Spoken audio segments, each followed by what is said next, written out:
네, 안녕하세요. 주식은 역시 기리기리세 기리십니다. 안녕하세요, 기리분들. 밖에 비가 많이 오고 있습니다. 천둥도 치고 있는데요. 다들 조심하시고요. 바로 오늘 공부 시작하도록 하겠습니다. 오늘은 2021년 두 번째 MSCI 리밸런싱 결과를 한번 살펴보도록 할게요. 자, 기리분들, MSCI에 대해서 다들 알고 계실 거라고 생각해요. 혹시 모르신다면 다른 영상을 통해서 공부하시면 되고요. 그 영상은 오른쪽 위, 그 다음에 아래쪽 댓글에다가 이렇게 링크를 남겨드리도록 할게요. 정말 간단하게 설명드리자면은 세계에서 가장 인정받는 주식 바구니라고 생각하시면 될 것 같아요. 그러니까 예를 들어서 저 기리씨 만약에 캐나다에 투자하고 싶은데 캐나다에 대해서 저는 아는 게 하나도 없죠. 그럴 때 이 MSCI 바구니에 어떤 게 들어있나 보고 이 기업이 괜찮나 보다 이렇게 생각하고 투자를 한다라고 생각하시면 될 것 같아요. 그런데 이 MSCI는 전 세계에서 인정을 받기 때문에 전 세계, 그러니까 글로벌 자금이 다 흘러 들어간다고 볼 수 있겠죠. 이런 식으로 엄청난 자금이 들어가다 보니까 1년에 4번 MSCI 리밸런싱을 하게 되는데요. 그때마다 여기 보시면은 이번에는 4개가 편입이 되었고 7개가 편출이 되었습니다. 그렇다면 기린이분들, 여기서 편입되는 종목들은 주가 흐름이 괜찮을 확률이 꽤나 높겠죠. 그 반면 편출되는 종목, 그 바구니에서 빠져나가는 기업들은 당연히 주가 하락이 될 수밖에 없다, 이렇게 볼 수 있을 것 같습니다. 하지만 지난번에도 말씀드렸다시피 무조건 절대라는 건 없는 겁니다. 예를 들어서 편입되는 종목에 갑자기 악재가 터진다면 당연히 주가는 하락하게 될 거고요. 그리고 편출되는 종목 중에서 잠깐만, 이런 호재가 나왔다고 이런 생각이 들면은 당연히 주가는 다시 올라갈 수도 있습니다. 그러니까 앞으로도 편출된 종목을 무조건적으로 믿는 게 아니라 가산점 중에 하나구나, 이렇게 생각하시면 될 것 같아요. 자, 이제 결과 확인하도록 하겠습니다. 편입되는 종목이 이렇게 4가지가 있었죠. HMM, 하이브, SKC, 녹십자. 그리고 편출되는 종목은 현대해상, GS리테일, 한화, 삼성카드, 롯데지주, 한국가스공사, 오뚜기, 이렇게 7개가 있었는데 과연 어떤 흐름이 나왔는지 살펴보도록 하겠습니다. 그리고 들어가기 앞서 좋아요를 눌러주시면 저 기리세계 매우 큰 힘이 됩니다. 감사합니다.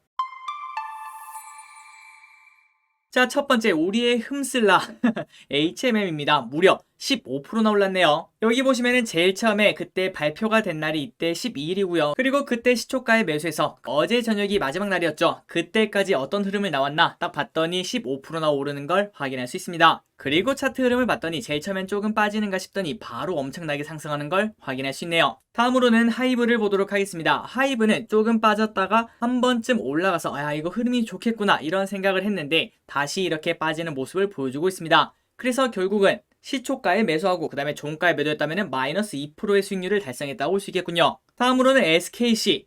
이거는 조금 심각합니다. 편입되는 종목이면 보통 오른다라는 걸 알고 있었는데 그런데 마이너스 6%나 빠지는 걸 확인할 수 있네요. 그리고 SKC는 단 한 번 또 매도의 기회가 없었다는 것도 확인할 수 있습니다. 마지막으로 녹십자를 보도록 하겠습니다. 그동안 마이너스 1.5%, 1% 정도 빠지는 걸 확인할 수 있네요. 그럼 이 정도면 보합이라고 볼 수도 있고, 그리고 여기 보시면 아시겠지만 제일 처음에는 조금 빠지다가 다시 또 매도의 기회는 존재는 하고 있었습니다. 그런데 그거는 결국 결과론적 이야기고요. 결국 시초가 매수, 그 다음에 종가 매도를 했다면 마이너스 1% 수익률, 그러니까 총 4개 중에서 1개는 올랐고 3개는 빠졌다라고 볼 수 있겠네요.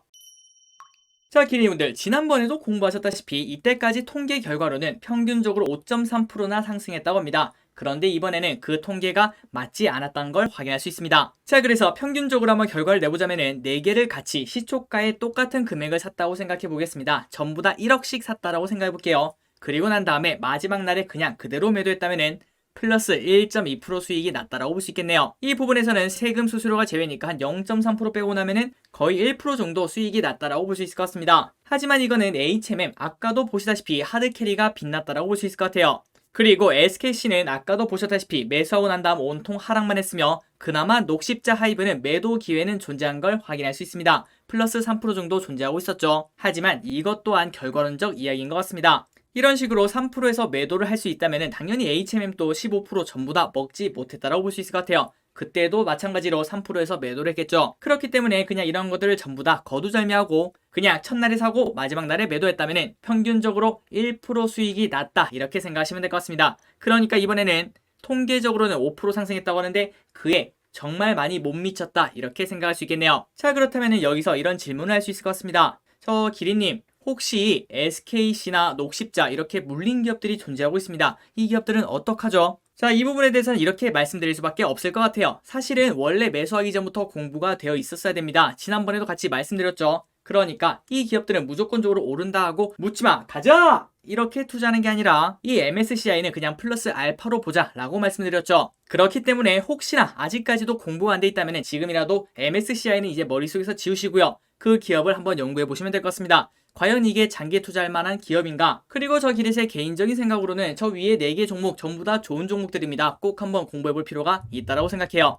자, 그래서 이번 MSCI 편입된 종목의 결론을 보도록 하겠습니다. 아직 끝난 거 아닙니다. 조금 뒤에 이제 편출된 기업들도 살펴볼 거예요. 편입 발표 전 예상 기업이 나왔을 때부터는 확실히 다들 올랐습니다. 자, 이게 무슨 소린가? 지금 우리가 공부한 1% 정도 올랐던 그 평균 가격 있죠? 그거는 편입이 발표하고 난 다음부터 계산했던 겁니다. 하지만 같이 공부하신 기대분들은 알고 계실 거예요. 한 일주일 전부터 이런 종목들이 들어갈 것 같다, 이런 뉴스들이 나오는 걸 확인할 수 있는데요. 그때부터 매수를 했다면 확실히 다들 올랐다는 걸 볼 수 있습니다. 위 4개 종목 전부 다 좋은 흐름을 만들어냈죠. 그렇기 때문에 다음에도 이제 8월이겠죠. 그때는 저 기릿이 또 알려드리도록 하겠습니다. 미리미리 공부하는 전략을 만들어보는 것도 괜찮을 것 같습니다. 그리고 다음으로는 편입 발표 후 시초가 종가를 기록하면 사실상 보합 정도가 나왔다. HMM의 하드캐리. 그래서 위에서 보시다시피 무조건 수익을 창출하는 전략은 없는 것 같습니다. 모든 전략은 가산점 개념으로 이해하자. 일단 가장 먼저 선행되어야 되는 건 그 종목들이 좋은 기업인지 나쁜 기업인지 그거를 판단하자.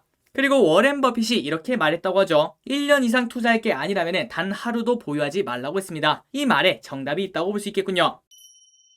자, 이번에는 편출된 종목을 살펴보도록 하겠습니다. 그리고 기린이분들도 아시다시피 편출된 종목은 편입된 종목에 비해 더 큰 영향을 받게 되는데요. 한번 결과를 살펴보도록 하겠습니다. 첫 번째 현대해상 마이너스 6%나 빠지는 걸 확인할 수 있습니다. 그리고 두 번째 한화 마이너스 6% 빠지는 걸 확인할 수 있죠. 그리고 이 마이너스 6%가 정말 다행히도 어느 정도 회복한 모습인 걸 확인할 수 있습니다. 거의 최저가까지는 10% 넘게 빠지는 걸 확인할 수 있네요. 삼성카드 마이너스 6%, 롯데지주 마이너스 2%, 이것 또한 엄청나게 하락했다가 다시 회복하는 걸 확인할 수 있네요. 그리고 한국공사도 그동안 마이너스 2%가 빠졌으며 마지막으로 오뚜기 마이너스 4%나 빠지는 걸 확인할 수 있네요. 자, 이제 편출 기업을 정리해 보도록 하겠습니다. 편출 기업들은 100% 하락했죠. 그런데 저 기릿은 이제 이렇게 생각합니다. 이제 이 7개 기업을 공부할 때라고 생각해요. 절대 이 회사가 나빠서 3%씩 5%씩 빠진 게 아닙니다. 단순히 패시브 자금 때문에 빠진 것이니 꼭 공부해볼 필요가 있다고 생각해요. 아마도 이 중에는 10% 할인 중인 진주가 진짜 있을 수 있습니다. 자, 그래서 이렇게 정리할 수 있겠네요. 편출되는 기업은 확실히 주가 흐름이 안 좋은 걸 보여준다.